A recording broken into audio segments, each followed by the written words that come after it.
श्रीमद् भगवद गीता हमारे जीवन की हर एक समस्या का समाधान देती है, चाहे वो समस्या मानसिक हो, धन की हो, रिश्ते की समस्या हो या सांसारिक कोई भी समस्या हो। श्रीमद् भगवद गीता में उसका हल अवश्य मिलता है। तो चलिए जानते हैं श्रीमद् भगवद गीता से हमें क्या सीखने को मिलता है। श्रीमद् भगवद गीता का पहला उपदेश ये है कि अगर आपका कोई अपना या आपसे कोई बड़ा है तो उसका आपके प्रति गलत व्यवहार को कभी बर्दाश्त ना करें। श्रीमद् भगवद गीता हमें जीवन भर की सीख देती है। हम हमेशा यही समझकर जीते रहते हैं कि वो अपना है, वो हमारा है, ये तो हमसे बड़े हैं, इनसे हम कैसे कुछ कह सकते हैं। हम अगर कुछ कहेंगे तो उन्हें बुरा लग जाएगा, हमारे रिश्ते टूट जाएंगे। लेकिन हमें तकलीफ देने वाला कोई अपना कैसे हो सकता है। अपने तो वो होते हैं जो हमें बुरे वक्त के समय हमारी मदद करते हैं, हमारा साथ देते हैं।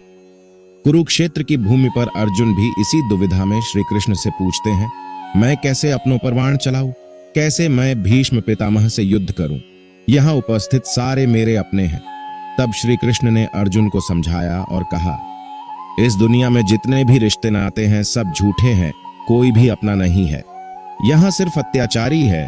अगर उन्हें दंड नहीं दिया गया तो आने वाले समाज के लिए गलत संदेश जाएगा। अगर आज इन अत्याचारियों को सजा नहीं मिली तो आने वाले समय में अत्याचारियों का मन बढ़ जाएगा।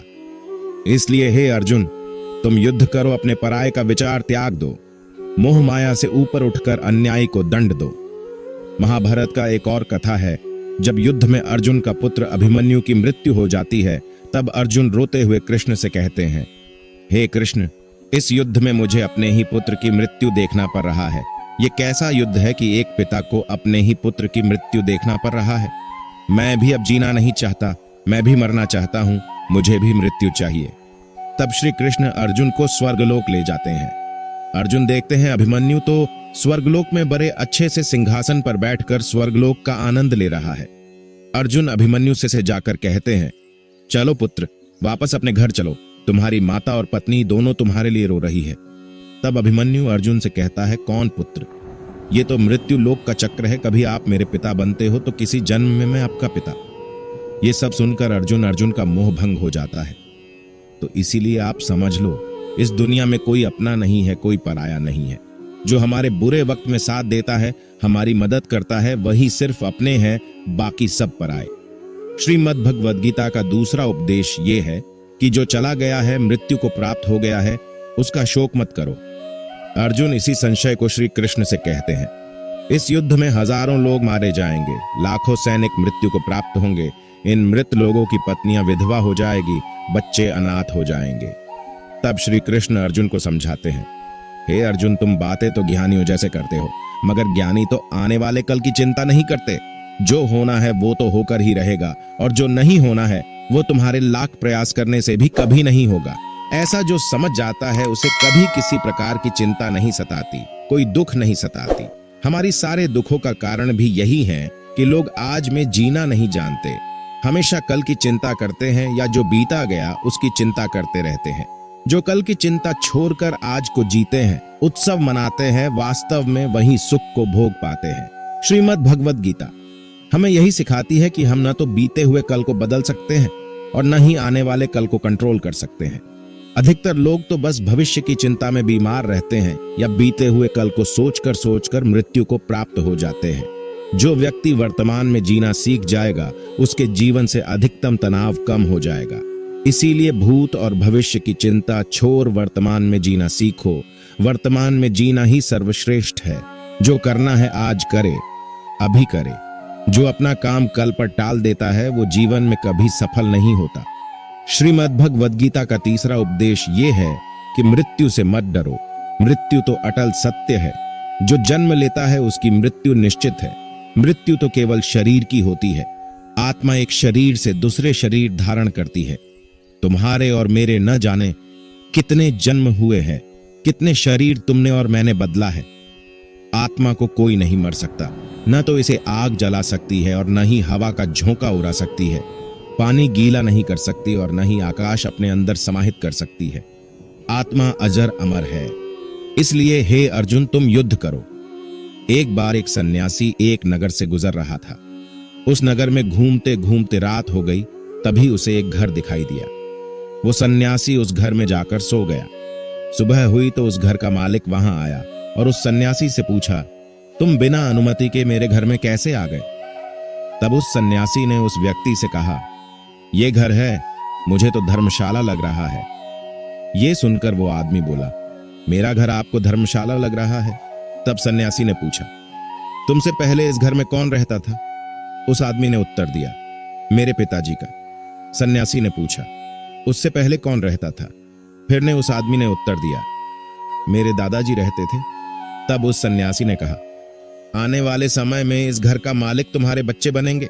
उस घर के मालिक को बात समझ आ गई। दरअसल हम जिस घर जमीन जायदाद को अपना समझते हैं वो कल किसी और का था और आने वाले समय में किसी और का होगा। ये संसार बस एक धर्मशाला है। हम लोग बस कुछ समय के लिए यहाँ किराए पर रहने आए हैं। जो व्यक्ति ये समझ जाता है वो कभी भी मृत्यु से नहीं डरता। श्रीमद् भगवद गीता का चौथा उपदेश ये है, वासना, लालच और क्रोध मनुष्य के पतन का कारण है। नरक का द्वार उसके लिए सदैव खुले होते हैं। जिस भी मनुष्य में ये तीनों अवगुण विद्यमान होते हैं वो कभी दूसरे के हित के बारे में नहीं सोचता। वो सिर्फ अपनी स्वार्थ की पूर्ति करता है, दूसरे का नुकसान ही करने के लिए सोचता रहता है। उसे सिर्फ अपनी स्वार्थ और फायदे की चिंता रहती है। किसी भी मनुष्य में हद ज्यादा वासना, अधिक क्रोधी स्वभाव और लालच उसके जीवन की सुख का ही नाश कर देती है, उसके सारे रिश्तों में दरार पैदा कर देते हैं। इन तीन अवगुणों को नरक का द्वार इसीलिए तो कहते हैं क्योंकि जिस भी मनुष्य में तीन विकार अधिक होते हैं उसको नरक का दर्शन तो इसी जीवन हो जाता है। श्रीमद् भगवद गीता का पांचवा उपदेश यह है कि सारे देवी देवताओं स्वरूप भले ही अलग अलग है, वास्तव में सभी उस परम ब्रह्म का ही रूप है। कृष्ण ने श्रीमद् भगवद गीता के 10वें अध्याय विभूति योग में बताया है कि मनुष्य चाहे जिस भी देवता को पूजा कर ले, जिस भी भगवान की आराधना करता हो, आखिर में उसका पूजा मुझ तक अर्थात परम ब्रह्म को प्राप्त हो ही जाता है। समय समय पर में अर्थात परम ब्रह्म का अंश ही अलग अलग रूप लेते रहते हैं, हमें सही रास्ते पर लाने के लिए, धर्म की स्थापना करने के लिए। मैं ही ब्रह्मा हूं, मैं ही महादेव भी, मैं ही नारायण हूं, मैं ही इंद्र भी, मैं यक्षराज कुबेर हूं तो मैं ही हनुमान राम भी। हे अर्जुन, हर युग में लेने वाले हर एक अवतरण में मैं ही हूं। इसीलिए किसी भी देवी देवताओं में भेद मत करना, कभी किसी को छोटा बड़ा में भेद नहीं करना। और श्रीमद् भगवद गीता हमें यही सिखाती है कि कभी किसी के इष्ट को छोटा मत समझना, कराई झगड़े नहीं करने चाहिए, क्योंकि उन सभी के इष्ट मेरे ही रूप है। श्रीमद् भगवद गीता का छठा उपदेश ये है कि इंद्रिय सुख की इच्छा हमें आखिर में दुख का कारण ही बनता है। श्रीमद् भगवद गीता में भगवान श्री कृष्ण ने अर्जुन से कहा कि जो व्यक्ति इंद्रिय सुख की ओर जितना भागता, बाहरी आकर्षण में पड़कर अपना समय और अंतिम में अपना सारा जीवन समाप्त कर लेता है। बाहरी सुंदरता सिर्फ एक छलावा है। मन जितना भी बाहरी सुंदरता की ओर भागेगा, अंतिम में उसकी दुख ही मिलेगा। श्रीमद् भगवद गीता का छठा उपदेश ये है कि जो मानव सारे दुनिया को छोड़कर मुझे अपना मानता है, अपनी सारी चिंताएं मुझ पार छोड़ देता है, उसकी चिंता मैं दूर करता हूँ, उसकी सारी इच्छाएं मैं पूर्ण करता हूँ, हर प्रकार से उसकी रक्षा मैं ही करता हूँ। एक बार की बात है, जब श्री कृष्ण भक्तन मीराबाई को धोखे से अकबर ने कैद कर लिया, तब उसने अपने श्री कृष्ण को स्मरण किया, हे गोविंद, अब आप ही मेरी लाज बचाओ। तभी एक दहाड़ के साथ एक सिंह आता है और अकबर सिंह को देखकर बेहोश हो जाता है और भक्तन मीराबाई भी अपनी आंखें बंद कर लेती है और जब अपनी आंख खोलती है तो वो खुद को श्री कृष्ण मंदिर में पाती है। इसीलिए अपनी सारी परेशानियां श्री कृष्ण पर छोड़ दे और उनमें अपना विश्वास रखेंगे तो वो कभी भी आपका साथ नहीं छोड़ेंगे। श्रीमद् भगवद गीता का 7वां उपदेश ये है कि इस दुनिया में कुछ भी अपना नहीं है। गीता में श्री कृष्ण अर्जुन से कहते हैं, तुम क्या लाए थे जिसे खो जाने पर रो रहे हो? तुमने क्या उपजाया जिसकी चिंता करते हो?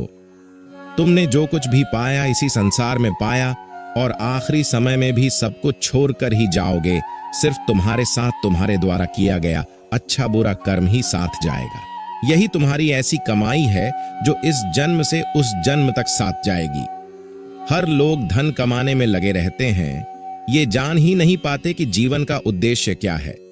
धन जीवन यापन के लिए आवश्यक है, लेकिन उतना भी आवश्यक नहीं कि पूरा जीवन हाय धन में ही बीता दे। श्रीमद् भगवद गीता का 8वां उपदेश ये है कि किसी भी चीज का बहुत अधिक मोह मत करो, चाहे वो रिश्ते हो, धन हो, सत्ता हो, मकान या भूमि वाहन हो। संपूर्ण गीता में ही कृष्ण अर्जुन के मोह को खत्म करने के लिए उपदेश दिए। जो अर्जुन देवताओं से भी युद्ध कर चुका था, वो आज सिर्फ अपनों को देखकर ही अपने शस्त्र त्यागने की बातें करने लगा। यह मोह ऐसा डिप्रेशन बन जाता है जिसका दर्द सहन न कर पाने पर कितने लोग आत्महत्या जैसा कदम उठा लेते हैं। उसके बगैर मैं जी नहीं पाऊंगा। इसीलिए किसी से भी हद से ज्यादा मोह नहीं करना चाहिए, नहीं तो एक दिन पीड़ा सहन करना ही पड़ेगा। मोह पाश में बंधा व्यक्ति कभी भी आगे नहीं बढ़ पाता। इसीलिए अपने मन के मोह को त्याग कर मानसिक रूप से मजबूत बनो, बुद्धिमान बनो, सत्य के दर्शन करो। हद से ज्यादा मोह हमें अंधा बना देती है। सामने वाले व्यक्ति का असली चेहरा दिखाई नहीं देता, उसकी सच्चाई नहीं दिखती। इसीलिए मोह का भ्रम त्याग देना चाहिए और सत्य से अवगत होना चाहिए। श्रीमद् भगवद गीता का 9वां उपदेश ये है कि दुख से कभी मत घबराओ। ये दुनिया दुख का ही घर है। इस दुनिया में आए हो तो दुख तो मिलेगा ही, मगर मेरी माया ऐसी कि दुख हमेशा के लिए नहीं रहता। मेरी माया से ही दुख के बाद सुख आता है। समय एक जैसा कभी नहीं रहता। समय इतना बलवान है कि कोई भी दुख परमानेंट नहीं रहता। गीता का ज्ञान पूरी दुनिया में सबसे ज्यादा पढ़ी जाने वाली पुस्तक है। ये हजारों साल पुराना अवश्य है, लेकिन ये आज के समय की सारी परेशानियां दूर करने वाली है। इसीलिए थोड़ा समय निकालकर हमारे चैनल पर गीता जी के उपदेश जरूर सुनिएगा। और हाँ, अगर आप इस चैनल पर नए हैं तो इस चैनल को सब्सक्राइब जरूर कर लें और बेल आइकॉन बजा दें। धन्यवाद। राधे राधे।